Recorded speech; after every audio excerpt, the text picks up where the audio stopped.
사무엘상 7장 조금 길지만 제가 좀 읽겠습니다. 사무엘상 7장 1절 기럇 여아림 사람들이 와서 여호와의 궤를 옮겨 산에 사는 아비나답의 집에 들여놓고 그의 아들 엘리아사를 거룩하게 구별하여 여호와의 궤를 지키게 하였더니 궤가 기럇 여아림에 들어간 날부터 20년 동안 오래 있은지라.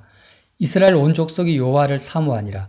사무엘이 이스라엘 온 족속에게 말하여 이르되 만일 너희가 전심으로 여호와께 돌아오려거든 이방신들과 아스다롯을 너희 중에서 제거하고 너희 마음을 여호와께로 향하여 그만 섬기라. 그리하면 너희를 브레셋 사람의 손에서 건져내시리라. 이에 이스라엘 자손이 바알들과 아스다롯을 제거하고 여호와만 섬기니라. 사무엘이 이르되 온 이스라엘은 미스바로 모이라. 내가 너희를 위하여 여호와께 기도하리라 하매 그들이 미스바에 모여 물을 길어 여호와 앞에 붓고 그날 종일 금식하고 거기에서 이르되 우리가 여호와께 범죄하였나이다 하니라. 사무엘이 미스바에서 이스라엘 자손을 다스리니라. 이스라엘 자손이 미스바에 모였다 함을 블레셋 사람들이 듣고 그들의 방백들이 이스라엘을 치러 올라온지라.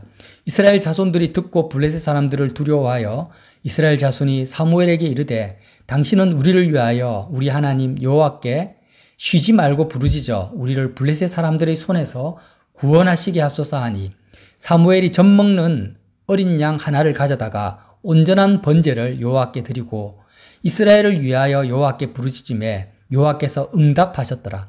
사무엘이 번제를 드릴 때에 블레셋 사람이 이스라엘과 싸우려고 가까이 오매 그날에 여호와께서 블레셋 사람들에게 큰 우레를 발하여 그들을 어지럽게 하시니 그들이 이스라엘 앞에 패한지라. 이스라엘 사람들이 미스바에서 나가서 블레셋 사람들을 추격하여 벳갈 아래에 이르기까지 쳤더라. 사무엘이 돌을 취하여 미스바와 센 사이에 세워 이르되 여호와께서 여기까지 우리를 도우셨다 하고 그 이름을 에베네셀이라 하니라. 이에 블레셋 사람들이 굴복하여 다시는 이스라엘 지역 안으로 들어오지 못하였으며 여호와의 손이 사무엘이 사는 날 동안에 블레셋 사람을 막으심에 블레셋 사람들이 이스라엘에게서 빼앗았던 성읍이 에그론부터 가드까지 이스라엘에게 회복되니 이스라엘이 그 사방 지역을 블레셋 사람들의 손에서 도로 찾았고 또 이스라엘과 아모리 사람 사이에 평화가 있었더라. 아멘. 참 감동적인 내용인데요. 우리가 이 사무엘상 3장부터 7장까지의 내용이 쭉 연결됩니다. 3장부터 7장까지. 그러니까 3, 4, 5, 6, 7. 5개의 장이 오직 한 가지의 메시지를 우리에게 전하고 있어요. 3장부터네요. 이 3장에 어떤 일이 있습니까? 엘리라는 제사장이 사사로 있었는데 엘리의 아들 홈니와 비느하스가 있죠. 홈니와 비느하스는 완전 타락한 제사장입니다. 그래서 3장에 보면 엘리의 그 집안, 제사장 집안, 사사 집안인데요. 하나님이 영원히 속죄함을 받지 못하게 하겠다라고 심판해 버리십니다. 이렇게 사사부터 이스라엘 전체가 우상 숭배에 찌들어 있을 때 4장에 블레셋이 쳐들어옵니다. 쳐들어와서 이스라엘과 싸웠는데 이스라엘이 집니다. 져가지고 4장 2절에 보면 4,000명 가량이 이스라엘이 죽습니다. 전쟁터에서. 그래서 이스라엘이 어떻게 합니까? 엘리가 있는 그 실로라는 이스라엘 지역에서 여호와의 언약궤를 전쟁터로 갖고 오자. 언약궤가 상징하는 것은 여호와가 하나님이 이스라엘과 함께 있다라는 거죠. 여호와의 현존입니다. 현존, 실존. 그러니까 그 언약궤를 전쟁터로 갖고 와서 블레셋과 싸우면 하나님이 우리와 함께 하시니까 전쟁에서 이길 수 있다라는 자신감을 가지고 믿음을 가지고 나름 이제 언약궤를 메고 전쟁터로 갑니다. 그런데 결과가 어떤 결과가 나옵니까? 오히려 이스라엘이 블레셋을 이기는 것이 아니라 3만 명이 죽어버려요. 처음에는 4천 명이 죽었는데 언약궤를 가지고 와서 싸웠는데 3만 명이 죽어버리는 거예요. 그리고 언약궤는 블레셋에게 빼앗깁니다. 블레셋이 5장에 넘어가서 언약궤를 다곤 신전, 우상의 신전이죠. 거기에 놔뒀는데 그 다음날 아침에 일어나니까 다곤 신전이 꼬꾸라져 있는 거예요. 바로 세워가지고 또 놔뒀는데 그 다음날은 완전히 다곤 우상이 박살이 나 있습니다. 그래서 너무 이제 두려워서 어떻게 할까 벌벌 떨고 있을 때 블레셋 사람들이 하나님이 심한 독한 종기를 성읍에 보내죠. 그래서 작은 자부터 큰 자까지 이 아스돗과 그 지역이 완전히 망해버립니다. 여호와의 언약궤가 있는 그 지역 자체가 완전히 초토화돼 버려요. 그래서 그 지역에서 이제 다른 지역, 가드 지역으로 블레셋의 다른 지역으로 언약궤를 옮겼는데 그 가드 지역에도 독한 그 독종 종기가 나가지고 그 지역도 초토화돼 버립니다. 에그론 지방으로 옮겼는데 거기도 또 그래요. 그러니까 언약궤가 옮기는 모든 지역이 하나님이 쳐서 블레셋 사람들을 심판해 버리시는 거예요. 이제 놔둘 데가 없어요. 언약궤를 놔둘 데가 없으니까 어떻게 합니까? 6장에 넘어오면은 소에 젖 먹이는 소들에게 언약궤를 실어가지고 사람이 끌지 않고 소가 그냥 동물이죠. 짐승이 소가 언약궤를 가지고 이스라엘 지역에 들어가게 다시 돌려줍니다. 그래서 7장에 가면은 언약궤가 이스라엘의 베세메스라는 지역으로 들어가죠. 이 소가 갑니다. 베세메스 주민들이 너무 기뻐해요. 와, 빼앗겼던 언약궤가 이제 다시 왔구나. 기뻐가지고 베세메스 사람들이 왜 기뻐했을까요? 블레셋을 이겼다 이거예요. 하나님이 자기와 함께해서 기뻐했죠. 거기다가 언약궤를 들여다보죠. 들여다보면 안 되는데 언약궤를 들여다봅니다. 이스라엘 베세메스 지역에 5만 70명이 죽어버려요. 이스라엘에 들어왔는데 그러니까 초상이 난 거죠. 어마어마한 사람이 죽어버립니다. 그러니까 이제 베세메스에서도 언약궤가 있지를 못하는 거예요. 다 죽어버리니까.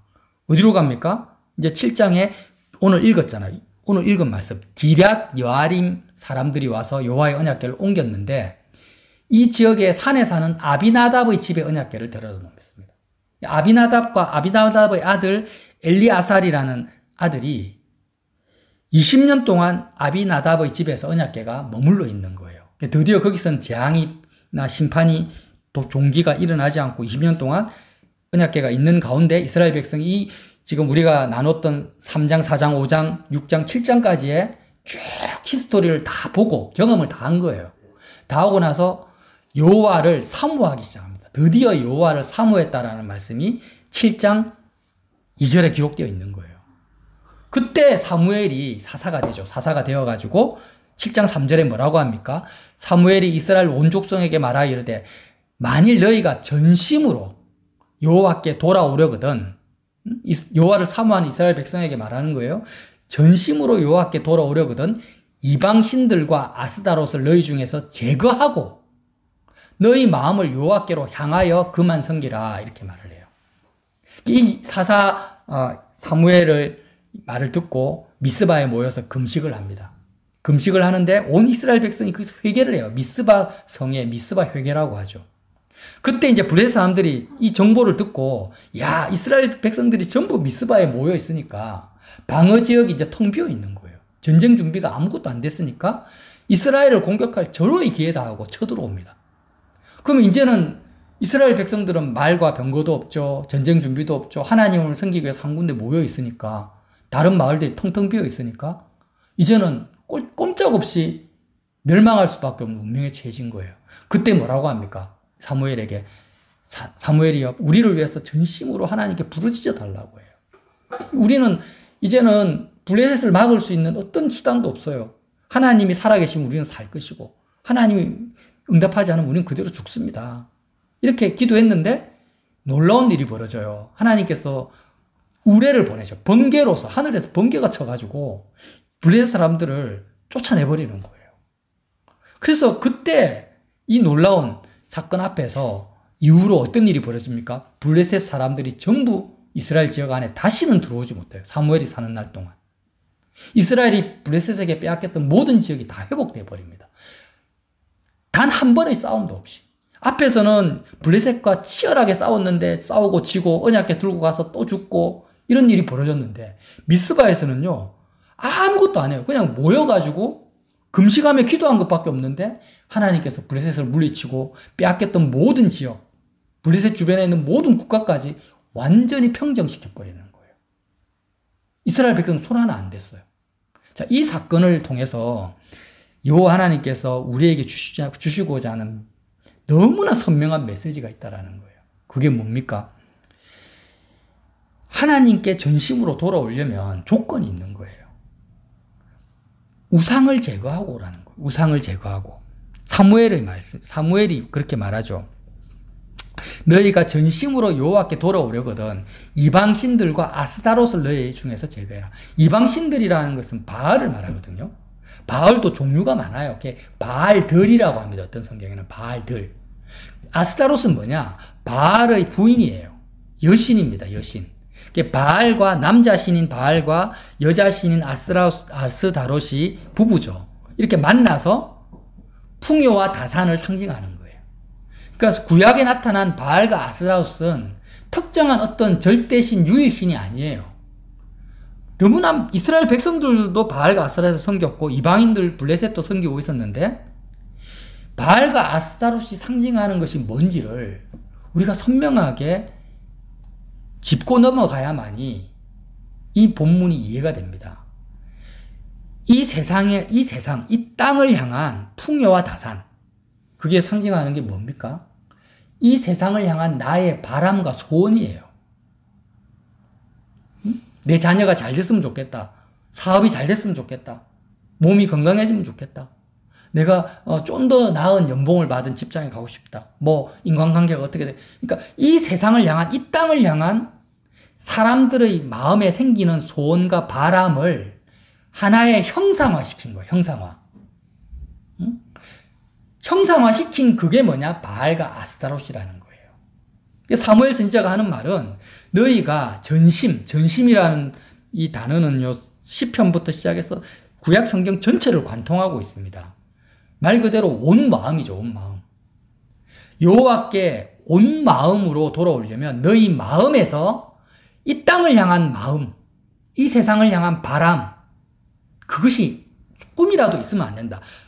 이 세상을 향한 너희의 소원과 바람이 이렇게 마음속에 생겼다 없어졌다 생겼다 없어졌다 하는 것도 있고 계속해서 지속적으로 이렇게 머물러 있는 것도 있는 거예요. 야곱이 삼촌 라반의 집에서 도망해서 나왔을 때 야곱의 아내 라헬이 뭘 가지고 나왔습니까? 삼촌 라반, 아버지 라반의 가정신 드라빔. 라반의 그 가정신 드라빔을 들고 나와가지고 쫓아오니까 그걸 갖다가 자기 안장 밑에, 치마 밑에 숨겼잖아요. 그렇죠? 그러니까 이스라엘 백성의 마음속에는 우상을 아예 그냥 포개트에 아예 집어넣고 다니는 거예요. 라헬조차도. 우리는 안 그렇습니까? 저와 여러분은 똑같죠? 우리의 마음속에 지속적으로 이 세상을 향한, 이 땅을 향한 하나님 말고 다른 것에 대한 소원함이 우리 마음속에 계속 머물러 있는 거예요. 그게 크든 작든 상관없어요. 근데 이 세상을 향한 어떤 것이라 할지라도 아무리 미래지향적이고 이타적이라 할지라도 그 소원함은 뭐라고요? 바알과 아스타롯을 내가 섬기고 있는 거예요. 여러분 이것을 명확하게 제가 이해하고 받아들이기까지 저도 시간이 많이 걸렸어요. 그게 우상입니다. 그래서 우리가 십자가에서 내가 죽는다라는 그 의미는 십자가의 죽음을 통해서만이 하나님을 만날 수 있다라는 그 의미가 뭐겠어요? 죽음이라는 것은 우리가 죽어버리면 이 세상을 향한 어떤 인간관계도 없습니다. 다 깨어져 버리고 소원도 없죠. 죽음이라는 것은 결국에는 세상과 내가 아예 상관이 없어지는 게 죽음이잖아요. 그러니까 이 십자가의 죽음이라는 것은 한마디로 말해서 내 속에 있는 우상이 다 없어지는 거예요. 조그만한 우상이든 큰 우상이든. 그래서 십자가의 죽음을 통과했을 때 우리는 하나님을 향해서 전심으로 하나님께 돌아올 수 있다는 거예요. 신앙생활을 아무리 오래 해도 하나님이 미스바에서 나타난 하나님의 함께하심과 역사하심을 누리지 못하는 이유가 뭘까요? 우상이, 어떤 사람은 우상을 100개를 가지고 있어요. 어떤 사람은 우상을 한두 개 가지고 있어요. 하나님은 100개를 가지고 있는 사람이나 한두 개를 가지고 있는 사람이나 하나님은 그와 함께 할 수가 없는 것입니다. 그 말씀을 사무엘상 3장부터 7장까지 계속 말하는 거예요. 왜 이스라엘 백성이 블레셋과의 전쟁에서 실패했습니까? 블레셋과 이기고 싶다, 전쟁에서 승리하고 싶다라는 그 세상을 향한 소원함을 가지고 여호와의 언약궤를 들고 온 거예요. 언약궤라는 것은 성소와 지성소가 의미하는 게 뭡니까? 언약궤가 머무르는 곳이 지성소잖아요. 이 세상을 향한 우상이 없는 지역, 청정 지역이에요. 오직 전심으로 하나님만을 찾고 구하는 그 영역, 그 성전 안에 있어야 돼요. 그런데 블레셋과의 전쟁에서 나는 승리하고 싶다, 세상에서 내가 출세하고 싶다, 이런 마음을 가진 상태에서 언약궤를 가지고 싸우니까 하나님이 오히려 더 3만 명을 죽여버리신 거예요. 근데 언약궤가 블레셋 지역 안으로 들어가니까, 블레셋은 우상 숭배하는 지역이니까 있을 곳이 없어요. 가는 곳마다 하나님의 심판입니다. 근데 이스라엘에 다시 돌아왔죠. 베스메스에 갔는데 하나님 언약궤가 왔다고 기뻐했는데 베스메스 사람들이 어땠다라는 거예요. 5만 70명이 죽었다라는 거예요. 베스메스 사람들이 여전히 우상을 숭배하는 상태에서 언약궤를 기뻐했다라는 거예요. 그 말이 뭐예요? 우리가 세상에 대한 어떤 소원함을 가진 상태에서 여호와를 즐거워하는 거예요. 응? 나는 이 땅에서 이렇게 하고 싶다, 이 소원함을 가진 상태에서 언약궤를 보고 하나님이 나와 함께 하신다라는 걸 기뻐하는 거예요. 근데 하나님 어떻게 합니까? 죽여버리시죠. 여호나답의 집에서 20년이 머물렀다.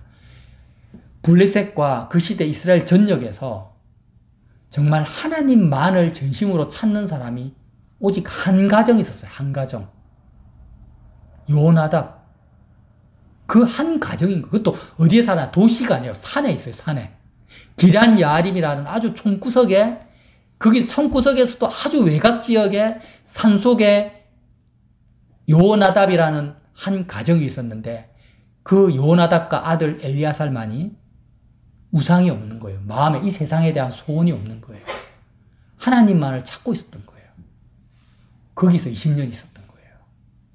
그리고 하나님께서 여호나답의 집에서 20년 동안 하나님이 여호나답과 함께 있는 모습을 보고 이스라엘 백성 전부가 드디어 여호와를 사모하기 시작한 거예요. 여러분, 이 말씀이 어떤 말씀입니까? 역대하 16장에 선견자 하나니가 이렇게 말합니다. 여호와의 눈이 온 땅을 두루 감찰하사 전심으로 자기에게 향하는 자들을 위하여 능력을 베푸시나니. 여호와의 눈이 이스라엘 온 땅을 그냥 감찰하시는 거예요. 우리 같으면 대한민국 전체를 감찰하시는 거예요.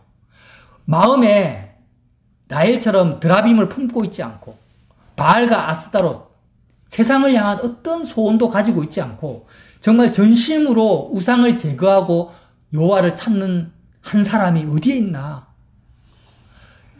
대한민국 전체를 감찰했는데 한 명도 없어요.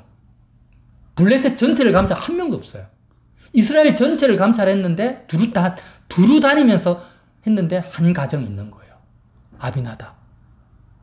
근데 지금은 어떻습니까? 우리가요, 십자가 생활화가 왜 안 되냐면, 전심으로 여호와를 찾잖아요. 십자가 우리가 지고, 그러면 하나님이 나와 함께 하시잖아요. 미스바에서 함께 하신 것처럼. 정말 하나님이 살아계셔서 세상을 이기는 경험을 하다가, 우리가 연약하니까 전심으로 하나님과 함께 하다가 세상을 향한 마음이 생겨요. 결국 생기면 정신을 번쩍 차리고 십자가 붙잡고 십자가에서 죽어서 하나님이 또 함께 하시고, 이런 패턴으로 가야 돼요. 근데 십자가 생활하고 왜 안 됩니까? 아예 처음부터 우리는요, 전심으로 하나님을 찾은 적도 없는 거예요. 아예 그냥 처음부터 이론적으로만, 머리로만 십자가에서 죽는다라고 했지, 실제로는 내 마음속에 바알과 아스다롯이 그대로 있는 상태에서, 그러니까 바알이 100개 있었다가 10개 있었다가 십자가 붙들고 100개 있는 상태에서 십자가 붙들고 10개 있었다. 그 십자가 붙든 게 아니죠. 이해가 되세요?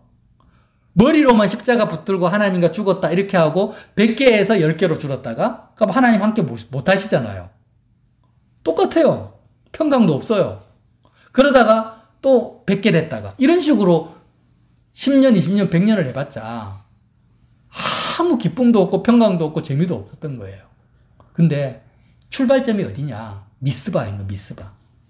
아예 정말 전심으로 내 마음속에 세상을 향한 어떠한 소원도 없이 그게 그 기간이 하루라도 단 하루라 할지라도 전심으로 내가 모든 것들을 십자가에 정말 다 내려놓고 하나님께 돌아가는 거예요. 사무엘 선지자의 말씀처럼. 하나님만을 섬기는 거예요. 하나님만을.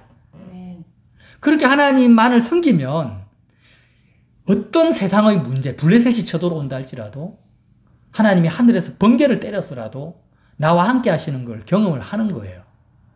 진짜 전심으로 찾으면. 그렇게 했다가 다시 우리가 우상을 붙잡잖아요. 그때 십자가 붙들고 다시 돌이키고 이렇게 돼야 되는데 불행하게도 아비나답과 같은 사람이 없다라는 거예요. 하나님 찾기에. 저도 너무 이 말씀을 보면서 저 자신도 돌아보게 돼요. 다시 한번. 그래서 저와 여러분이 여호와의 눈이 온 땅을 두루 관찰하사 전심으로 자기에게 하는 자를 찾는다. 그 말씀이 사무엘상 3장부터 7장까지 여호와의 언약궤가 계속 옮겨 다니죠. 하나님이 찾고 계신 거예요. 못 찾으니까 심판이 임하는 거예요. 우리가 야고보서 1장에 너무나 유명한 말씀 우리가 다 암송하잖아요. 뭐라고 하십니까? 야고보 사도가 1장 5절에 너희 중에 누구든지 지혜가 부족하거든 모든 사람에게 후히 주시고 꾸짖지 아니하시는 하나님께 구하라. 그리하면 주시리라. 오직 믿음으로 구하고 조금도 의심하지 말라.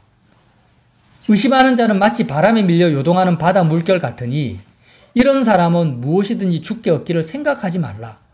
두 마음을 품어 모든 일에 정함이 없는 자로다. 두 마음이 뭐예요? 하나는 우상이고 하나는 여호와 언약궤인 거예요. 두 마음을 품은 상태에서는 무엇이든지 주께 얻기를 생각하지 마라. 하나님이 너와 함께 하실 수가 없다라는 거예요. 두 마음은. 그래서 우리 속에 하나님 어떤 행위를 요구하지 않습니다. 뭘 해라. 이렇게 요구하지 않고 단지 내 마음 하나 요구하잖아요. 내가 여호와의 두 마음을 품지 않는다 해서 해야 될 일이 안 되는 법이 있습니까, 여러분? 이래서 내가 하나님만 구한다해서 뭐 돈이 안 벌립니까? 하나님 주실 돈이 안 벌립니까? 시집장가를 못 갑니까? 직장이 안 구해집니까? 하나님만 구한다해서 뭐 건강이 악화됩니까? 통장에 있는 돈이 줄줄 셉니까? 아무것도 잃어버리는 거 없거든요. 아무것도 손해보는 거 없어요. 근데도 우리는 두 마음을 계속 품고 사는 거예요. 마치 하나님만을 전심으로 구하면은 마치 내가 손해볼까, 혹시 잃어버릴까 두려워하는 거예요. 얼마나 우리가 어리석습니까? 오히려 전심으로 하나님을 구하면 하나님이 모든 것을 형통케 하신다라는 것을 성경 전체가 우리에게 말씀하고 있는데도 우리는 이걸 믿지를 않아요. 하나도 안 믿어요. 그래서 저와 여러분이 구약과 신약 전체 또 야고보서 말씀 모든 말씀이 네 마음속에서 우상을 제해라. 우상을 제거하고 하나님을 찾아라. 순서 아시겠죠? 하나님을 찾는 게 중요한 게 아닌 거예요. 하나님을 찾는 사람은 다 찾아요. 어떤 사람이 없습니까? 우상을 제거하고 찾는 사람이 없는 거예요. 아비나답과 같이. 십자가는 우상을 제거하는 장소입니다. 저와 여러분이 정말 십자가 붙들고 아니 그렇게 해도 결심을 해도 될까 말까인데 십자가의 본질적인 의미를 내가 붙들고 십자가를 져도 될까 말까인데 우상이 뭔지도 내가 모르고 우상 숭배자라는 그 우상을 숭배하는 것이 뭔지도 모르는 상태에서 어떻게 우리가 십자가를 붙들어요? 그 불가능하잖아요. 세상을 향한 조그마한 소원도 그거는 바알과 아스타롯이다. 이 말씀을 꼭 기억하시고 정말 미스바에서 하나님의 역사를 경험한 이스라엘과 같이 저와 여러분이 그런 미스바의 현장에 있는 선민이 되시기를 예수님 이름으로 빌어드립니다.